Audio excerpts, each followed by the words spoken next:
everyone. Today I want to go over number lines.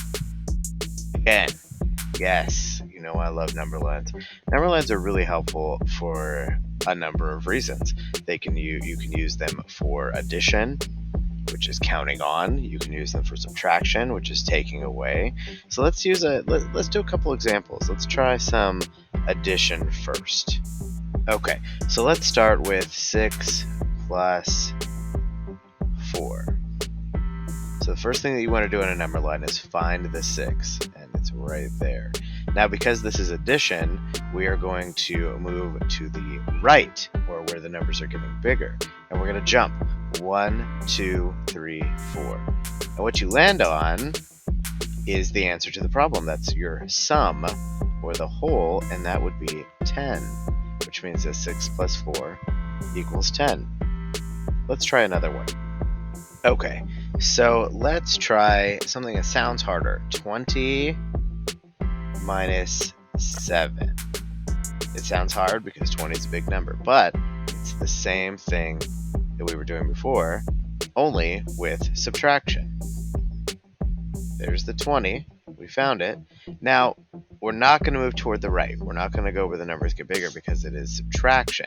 Always pay very, very close attention to the symbol. If it's a plus symbol or a minus symbol, okay? Because that's going to tell you what type of math you're using here.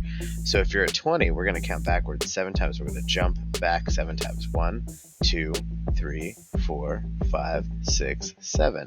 And we landed on the 13. So that means the 13 is our answer, and 20 minus 7 is 13. Let's do one more addition and one more subtraction. Okay, let's try 9 plus 5. So first thing we're going to do is find the 9, and remember this is a plus symbol right there in the middle, so that means this is addition or counting on. And now we're just going to go ahead and count to the right. We're going to jump to the right 5 places. 1, 2, 3, 4, 5. And we landed on 14. So that means that our sum, again, or the whole, is 14. Our two parts, 9 and 5, 9 plus 5 equals 14. Okay, and last one. Let's go ahead and do 13 minus 7. Okay, so first thing again, it's a minus symbol we see there, so we know that it's going to be subtraction. So we're going to go ahead and go find the 13, and we're going to jump back to the left where the numbers get smaller 7 times. 1, 2, 3, 4, 5, 6, 7. And we landed on the 6. So that means that 13 minus 7 equals 6. Now, there's another trick you can remember here as well. Remember when we talked about doubles? 6 plus 6 equals 12. So it doesn't equal 13. And you're probably thinking, well, why is he telling me this? Well, I'm telling you this because if you remember that 6 plus 6 equals 12, but you're looking at a problem that says 13 minus 7, that can help you.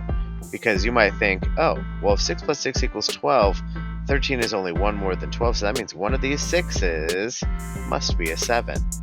So this problem right here, 13 minus 7, is the same thing as saying 7 plus 6 equals 13. It's just the opposite. With 13 minus 7, you're taking away, and you land on 6.